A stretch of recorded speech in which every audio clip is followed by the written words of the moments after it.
Hello everybody. I have experienced the first heater failure of the 22-23 heating season.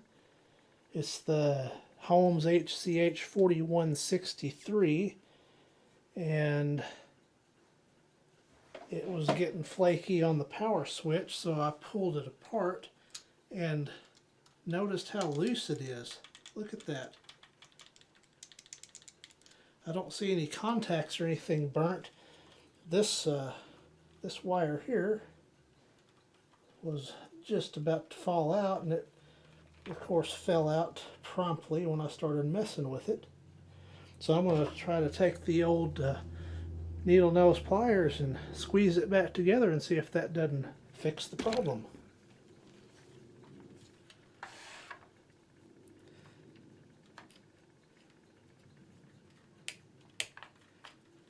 There's one side.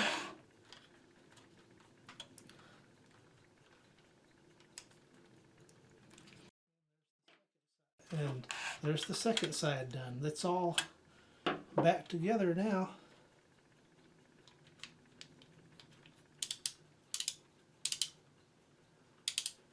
And before it was just freewheeling all the way around. It didn't have the stops. Off, low, or off, fan only, low heat, high heat. I have a pretty good feeling about this, that this might actually work. And of course I don't have the whole story as to why all of a sudden this happened, but we'll see if I am successful.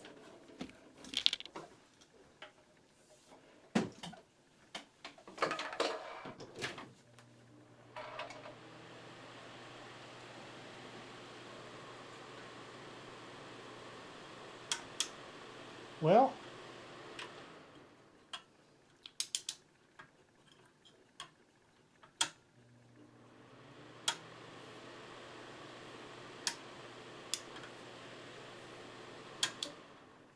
I think I might be successful here.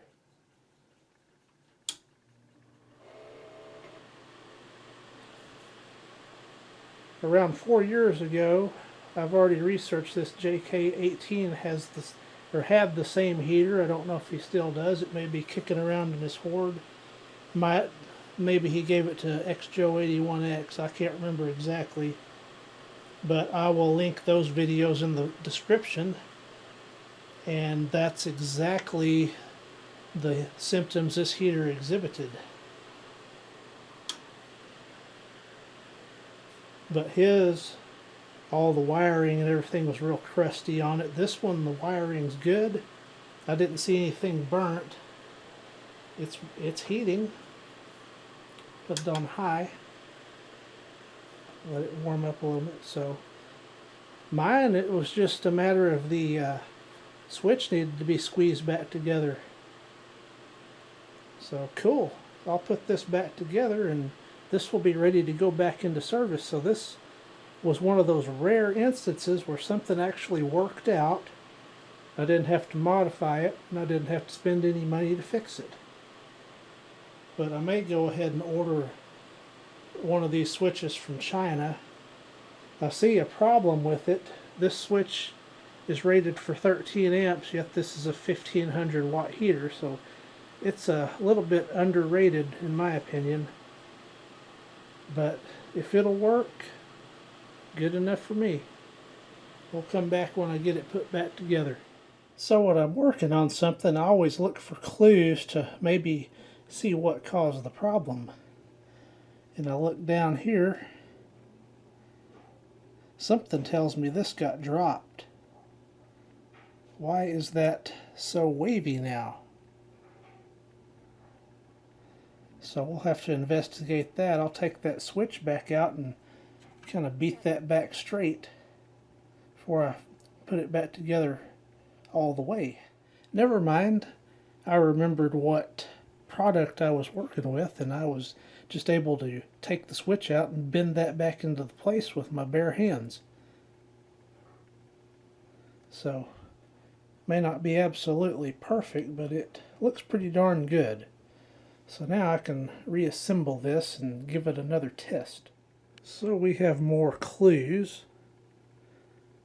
The edge of the switch is a little bit scuffed up, as well as the shaft was a little bit cracked.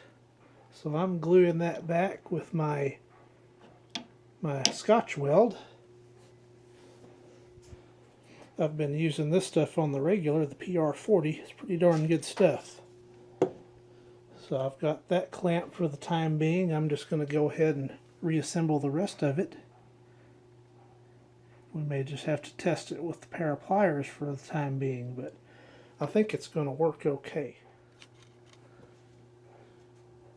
Just going to go ahead and reassemble the case.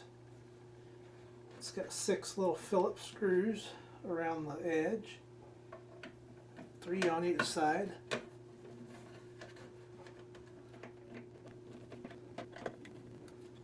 Just takes a bit of maneuvering to get it back in position.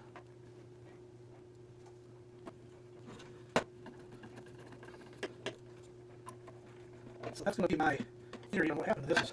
Somebody knocked it off this workbench. But getting them to admit to it, that's another story.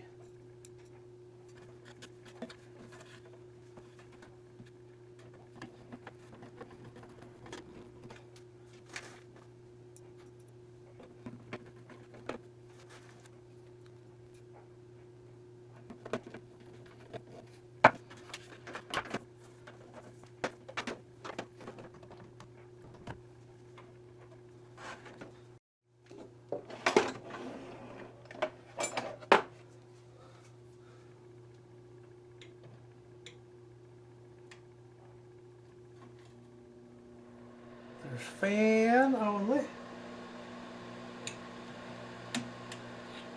Low heat. Already getting warm. So I think we're back in business. I'm going to let this, I guess we can use the heater to dry that glue a little bit. How about that?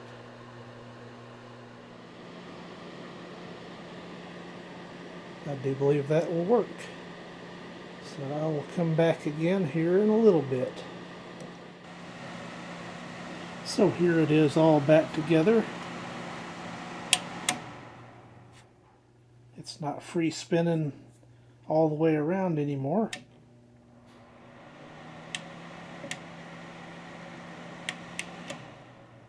So we are back in business. What the heck is this thing again?